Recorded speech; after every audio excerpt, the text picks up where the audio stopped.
ในโลกของเมกะโปรเจกต์ไม่มีโครงสร้างใดที่รวมเอาความยิ่งใหญ่ความซับซ้อนและความเสี่ยงมหาศาลไว้ในที่เดียวได้เท่ากับเขื่อนสามผาอีกแล้วเขื่อนแห่งนี้ไม่ได้แค่กั้นแม่น้ำแต่ยังควบคุมพลังของธรรมชาติในระดับที่โลกไม่เคยเห็นมาก่อนมันคือเขื่อนที่ใหญ่ที่สุดในโลกทั้งในแง่ของโครงสร้างและพลังงานโดยสร้างขวางแม่น้ำแยงซีที่ยาวที่สุดของจีนและปลดปล่อยพลังไฟฟ้ามากพอจะเลี้ยงเมืองใหญ่ได้ทั้งเมืองด้วยกำลังผลิตสูงสุดถึง 22.5 กิกะวัตต์เขื่อนสามผาถูกยกให้เป็นโรงไฟฟ้าที่ใหญ่ที่สุดในประวัติศาสตร์มนุษยชาติใหญ่กว่าทุกเขื่อนในอเมริการวมถึงแหล่งพลังงานนิวเคลียร์หลายแห่งรวมกันและในขณะที่มันช่วยลดการพึ่งพาถ่านหินสร้างไฟฟ้าสะอาดให้กับประชากรมหาศาลเขื่อนนี้ก็ยังถูกตั้งคำถามอยู่ตลอดเวลาว่าหากวันหนึ่งมันพังลงผลกระทบจะรุนแรงเพียงใดเพราะเบื้องหลังความยิ่งใหญ่นั้นคืออ่างเก็บน้ำขนาดยักษ์ที่ยาวกว่า600 กิโลเมตรใหญ่กว่าประเทศสิงคโปร์ทั้งเกาะแรงดันน้ำระดับนี้ไม่ได้แค่ดันกังหันแต่ยังส่งผลต่อโครงสร้างแผ่นดินและอาจสร้างหายนะหากเขื่อนล้มเหลวแม้จะถูกตรวจสอบความปลอดภัยเป็นระยะแต่ภาพถ่ายดาวเทียมที่เคยเผยให้เห็นว่าโครงสร้างเขื่อนบิดเบี้ยวก็เคยทำให้โลกจับตาอย่างใกล้ชิดและตั้งคำถามว่าโครงการนี้แข็งแกร่งจริงหรือแค่รอวันระเบิดแม่น้ำแยงซีอาจเป็นสายน้ำแห่งชีวิตของจีนแต่มันก็เคยเป็นสายน้ำแห่งความตายเช่นกันย้อนกลับไปในปี 2474 จีนเผชิญกับมหาอุทกภัยครั้งเลวร้ายที่สุดในประวัติศาสตร์มวลน้ำจากแยงซีหลากเข้าท่วมเมืองหลายแห่งทั่วประเทศฆ่าชีวิตผู้คนไปกว่า 3.7 ล้านคนในช่วงเวลาเพียงไม่กี่เดือนภัยพิบัตินี้ไม่ใช่แค่เรื่องบังเอิญแต่มาจากความจริงที่ว่าแม่น้ำแยงซีมักเกิดน้ำหลากเกือบทุกปีและไม่มีระบบควบคุมที่ดีพอนั่นคือจุดเริ่มต้นของความคิดที่ว่า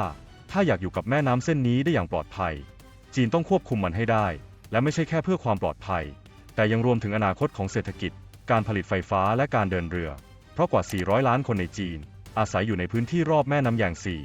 หากปล่อยให้เกิดน้ำท่วมใหญ่ซ้ำอีกครั้งมันอาจทำลายทั้งเมืองใหญ่ที่สำคัญที่สุดของประเทศรวมถึงศูนย์กลางอุตสาหกรรมของโลกด้วยเหตุนี้จึงเกิดแนวคิดที่จะสร้างเขื่อนขนาดมหึมาเพื่อควบคุมพลังของแม่น้ำแยงซีไม่ให้ไหลตามใจตัวเองอีกต่อไปและในเวลาเดียวกันยังผลิตไฟฟ้าได้ในระดับที่โลกไม่เคยมีใครทำมาก่อนนี่คือการรวมเป้าหมายทั้งด้านความมั่นคงและพลังงานไว้ในโครงการเดียวโดยมีรัฐบาลจีนสนับสนุนโครงการนี้อย่างเป็นทางการมาตั้งแต่ช่วงปี 2533 เป็นต้นมาการสร้างเขื่อนในแม่น้ำที่ใหญ่ที่สุดของจีนไม่ใช่แค่เรื่องของเงินทุนหรือกำลังคนแต่มันคือการท้าทายพลังของธรรมชาติอย่างแท้จริงแม่น้ำแยงซีมีปริมาณน้ำมหาศาลตลอดทั้งปีและยังเป็นเส้นเลือดหลักของผู้คนนับร้อยล้านที่อาศัยอยู่ตามลำน้ำตอนล่างการจะชะลอหรือควบคุมกระแสน้ำโดยไม่ทำให้เมืองด้านล่างขาดแคลนน้ำหรือพลังงานคืออุปสรรคแรกที่วิศวกรต้องฝ่าฟันให้ได้เพื่อเอาชนะปัญหานี้วิศวกรใช้วิธีเบี่ยงน้ำโดยการสร้างคอฟเฟอร์แดมหรือเขื่อนชั่วคราวหลายชุดกั้นแม่น้ำให้ไหลออกด้านข้างเปิดพื้นที่กลางแม่น้ำให้สามารถเทพื้นและสร้างฐานเขื่อนได้บนดินแห้ง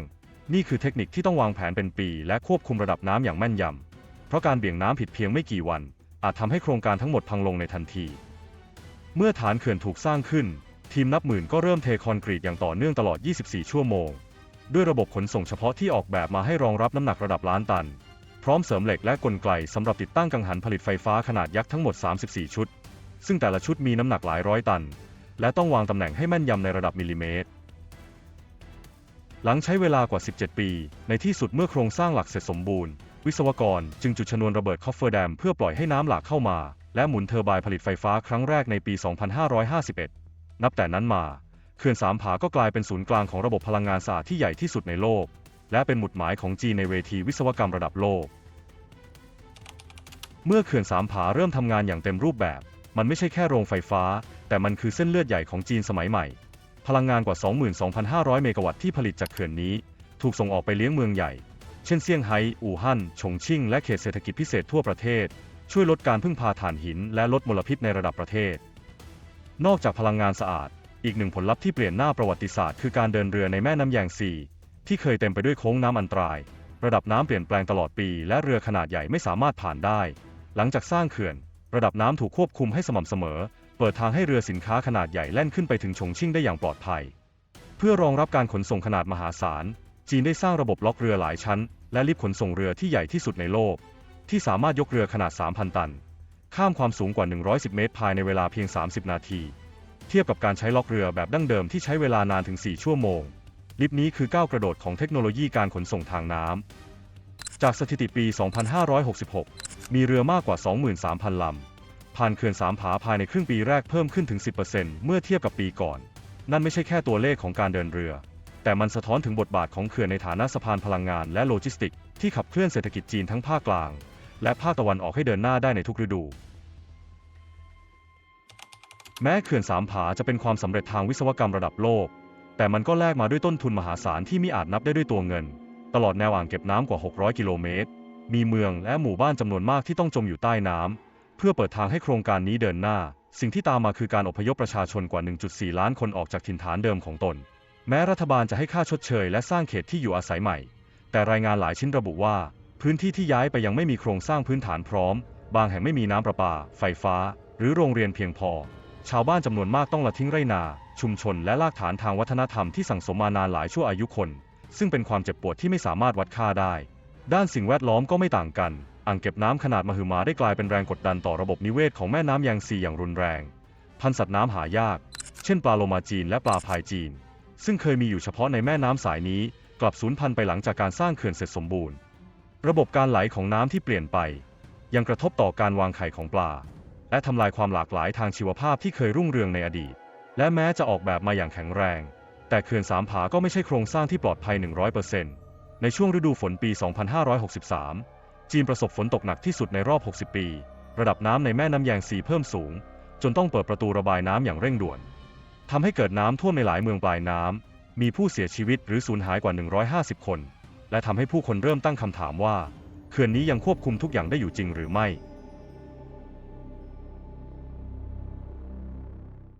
ภาพที่เห็นจากด้านบนอาจดูเหมือนอ่างเก็บน้ำขนาดใหญ่กลางธรรมชาติแต่แท้จริงแล้วมันไม่ใช่ทะเลสาบธรรมดาเพราะมันคือแอ่งน้ำที่ยึดโยงกันไว้ด้วยเขื่อนเพียงหนึ่งเดียวหากเขื่อนนี้เกิดพังทลายน้ำมหาศาลกว่า 40,000 ล้านลูกบาศก์เมตรจะไหลทะลักลงมาด้วยความเร็วมหาศาลกวาดล้างทุกสิ่งที่ขวางหน้าเส้นทางของน้ำจะไม่หยุดอยู่แค่เมืองเล็กหรือหมู่บ้านริมฝั่งแต่มันจะเคลื่อนตัวเข้าถล่มเมืองขนาดใหญ่เช่นอู่ฮั่นและเซี่ยงไฮ้ซึ่งอยู่ปลายน้ำตามแนวแม่น้ำแยงซีเมืองที่มีประชากรรวมกันกว่า30 ล้านคนและเป็นศูนย์กลางเศรษฐกิจระดับชาติของจีน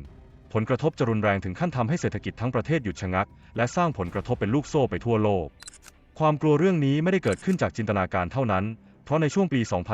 2563 เคยมีภาพถ่ายดาวเทียมที่ถูกเผยแพร่ในสื่อระดับนานาชาติแสดงให้เห็นรูปทรงของตัวเขื่อนที่ดูเบี้ยวผิดปกติจากมุมบนจนเกิดกระแสวิตกกังวลว่าเขื่อนอาจเสียสมดุลหรือมีปัญหาทางโครงสร้างตามมาในอนาคตแม้รัฐบาลจีนและผู้เชี่ยวชาญด้านแผนที่จาก Google จะออกมาชี้แจงว่าความเบี้ยวดังกล่าวเกิดจากการบิดเบี้ยวของพิกัดในระบบแผนที่ดาวเทียมไม่ใช่การบิดตัวของเขื่อนจริง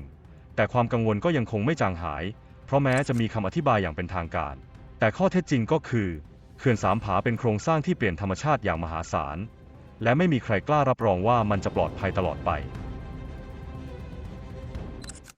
แม้เขื่อนสามผาจะถูกออกแบบให้ผลิตไฟฟ้าได้ถึง 22.5 กิกะวัตต์แต่ในความเป็นจริงตัวเลขที่ใช้งานได้จริงกลับอยู่ที่ประมาณ 40-50% เท่านั้นนั่นเพราะปริมาณน้ำของแม่น้ำแยงซีไม่คงที่ตลอดปีโดยเฉพาะในฤดูแล้งซึ่งระดับน้ำลดลงจนไม่สามารถหมุนเทอร์ไบน์ได้เต็มประสิทธิภาพจีนจึงเริ่มมองหาแนวทางใหม่เพื่อเพิ่มประสิทธิภาพของเขื่อนในระยะยาวหนึ่งในแผนงานที่กำลังพัฒนาคือการใช้ระบบปัญญาประดิษฐ์หรือว่า AI เพื่อวิเคราะห์ข้อมูลประวัติศาสตร์ของกระแสน้ำคาดการระดับน้ำล่วงหน้าและควบคุมการผลิตไฟฟ้าให้มีประสิทธิภาพมากขึ้นโดยอัตโนมัติอีกโครงการหนึ่งคือการสร้างระบบรางขนส่งพิเศษข้ามเขื่อนเพื่อให้เรือสินค้าสามารถถ่ายของขึ้นรถไฟแล้วส่งต่อไปอีกฝั่งของแม่น้ำโดยไม่ต้องใช้ล็อกหรือลิฟต์ทั้งหมดนี้สะท้อนให้เห็นว่าแม้จะสร้างเสร็จแล้วเขื่อนสามผาก็ยังไม่หยุดพัฒนาและยังเป็นหนึ่งในสัญลักษณ์สำคัญที่สุดของอำนาจวิศวกรรมของจีนในศตวรรษที่ 21 แต่ในขณะเดียวกันมันก็ยังคงเป็นระเบิดเวลาที่ต้องเฝ้าระวังตลอดไปเพราะตราบใดที่อ่างเก็บน้ำยังคงอยู่พลังน้ำขนาดมหาศาลก็ยังถูกเก็บกดไว้ภายใต้กำแพงคอนกรีตเพียงหนึ่งเดียวและในโลกที่สภาพอากาศเปลี่ยนแปลงทุกปีไม่มีใครรับรองได้ว่าเขื่อนนี้จะรับมือกับทุกอย่างได้ตลอดไปในท้ายที่สุดเขื่อนสามผาอาจไม่ใช่แค่โครงการวิศวกรรมแต่มันคือเครื่องเตือนใจว่าเมื่อมนุษย์สร้างบางสิ่งที่ยิ่งใหญ่กว่าธรรมชาติเราก็ต้องแบกรับผลของมันไปตลอดชีวิตเช่นกัน